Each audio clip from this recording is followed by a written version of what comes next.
जय हिंद प्यारे बच्चों। आपका जो रिटन एग्जाम है एनडीए का वो 4 सितंबर को हो चुका है। ऐसे में अब आपके सामने एक नया चैलेंज है कि हम एसएसबी को कैसे क्वालिफाई करें। एसएसबी के लिए हम कौन सी रणनीति अपनाएं ताकि हमें सफलता मिल सके। आज उन्हीं समस्याओं को ध्यान में रख करके हम इस वीडियो की शुरुआत करेंगे कि हम फर्स्ट अटेम्प्ट में हम कौन सी रणनीति अपनाएं कि हम एसएसबी क्वालिफाई कर जाएं, किन किन पॉइंट्स को हम अपने दिमाग में रखें ताकि हमें सफलता पाने में दिक्कत ना हो। आज हम उन्हीं पॉइंट्स को डिस्कस करेंगे और यहां पे आज मैं जो आपको चीज बताऊंगा वह शॉर्ट में बताऊंगा। इसका मैं डिटेल आपको नहीं बताऊंगा, डिटेल हमें बाद में देखेंगे, लेकिन आज हम जो आपको जो पॉइंट्स बताएंगे उन्हीं को हम फिर आगे चल करके एलिबोरेट करेंगे।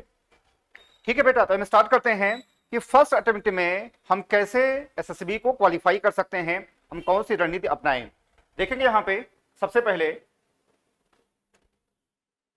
आपके सामने यहां पे सबसे पहले बेटा यहां पे आपकी पर्सनालिटी सबसे पहले है। आपकी पर्सनालिटी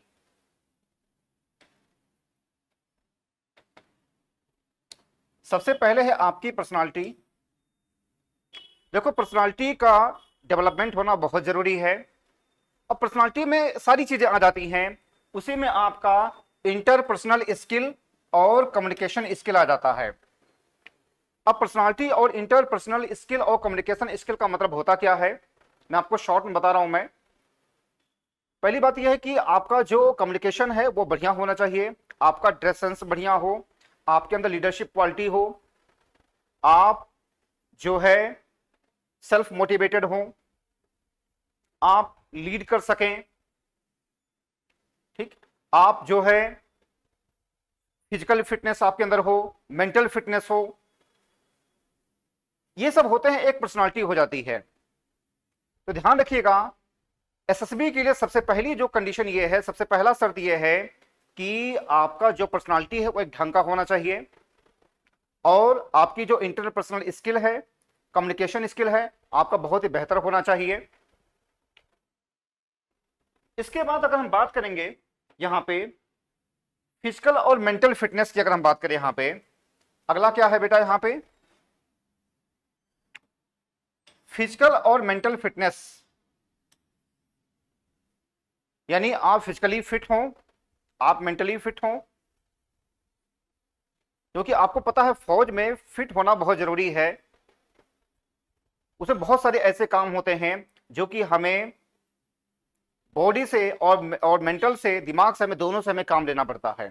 तो आपका फिजिकल फिटनेस होना बहुत जरूरी है, मेंटल फिटनेस होना बहुत जरूरी है। इसके बाद आपका जो एक है रीडिंग बुक्स, अगला जो पॉइंट है वो है रीडिंग बुक्स की बात हो रही है। रीडिंग बुक्स का मतलब यह है कि आपको पता है बेटा कि जब भी आपका एसएसबी होता है तो उसमें 5 दिन का एसएसबी होता है। पहले दिन क्या होता है, पीपीडीटी होता है, स्क्रीनिंग टेस्ट होता है, यानी पिक्चर परसेप्शन डिस्क्रिप्शन टेस्ट होता है। दूसरे दिन क्या होता है, आपका वाइट होता है, वर्ड एसोसिएशन टेस्ट, टाइट होता है, थेमेटिक परसेप्शन टेस्ट होता है, फिर आपका एसआरटी होता है, सिचुएशन रिएक्शन टेस्ट होता है, एसडीटी होता है, सेल्फ डिस्क्रिप्शन टेस्ट होता है, फिर जीटीओ होता है, फिर इंटरव्यू होता है, फिर मेडिकल वगैरह होता है। तो ऐसे में अगर आपको पीपीडीटी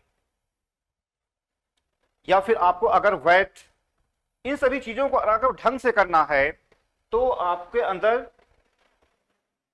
रीडिंग बुक्स आपको हमेशा करते रहना है। क्योंकि आपको पता है पीपीडीटी में, आपको बताऊं मैं अगर आपको जानकारी नहीं है, पीपीडीटी में ये होता है कि उसमें एक इमेज दिया जाता है और उससे संबंधित चीजें आपको लिखनी पड़ती है। जब आप बुक्स वगैरह पढ़े रहेंगे अच्छे तरीके से तभी तो आप लिख सकते हैं उस इमेज के बारे में।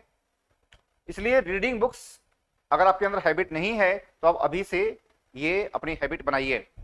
अगला ये है करंट अफेयर्स। अगला वेरी वेरी मोस्ट इंपॉर्टेंट है यहां पे करंट अफेयर्स, जनरल अवेयरनेस, यानी आपको करंट अफेयर्स की अच्छी नॉलेज होनी चाहिए, जनरल अवेयरनेस आपको अच्छे तरीके से पता होना चाहिए। अगला जो है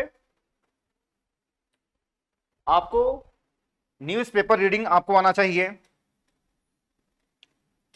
न्यूज़पेपर रीडिंग आपके अंदर एक हैबिट होनी चाहिए कि न्यूज़पेपर भी, हम कोई भी आप न्यूज़पेपर पढ़ सकते हैं, चाहे हिंदू पढ़ सकते हैं, कुछ भी पढ़ सकते हैं, तो आपके अंदर न्यूज़पेपर रीडिंग की ये भी एक हैबिट होनी चाहिए।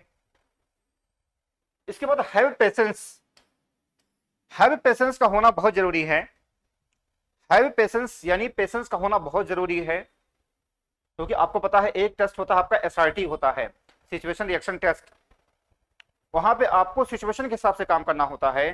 तो ऐसे में अगर आपके अंदर पेशेंस नहीं है तो फिर आपको उस टेस्ट को क्वालिफाई करने में दिक्कत आएगी। तो आपको इसी के इर्द गिर्द आपको अपनी एसएसबी की तैयारी करनी है। आइए फिर से आपको हम एक बार रिपीट कर दें। सबसे पहले क्या करेंगे आप?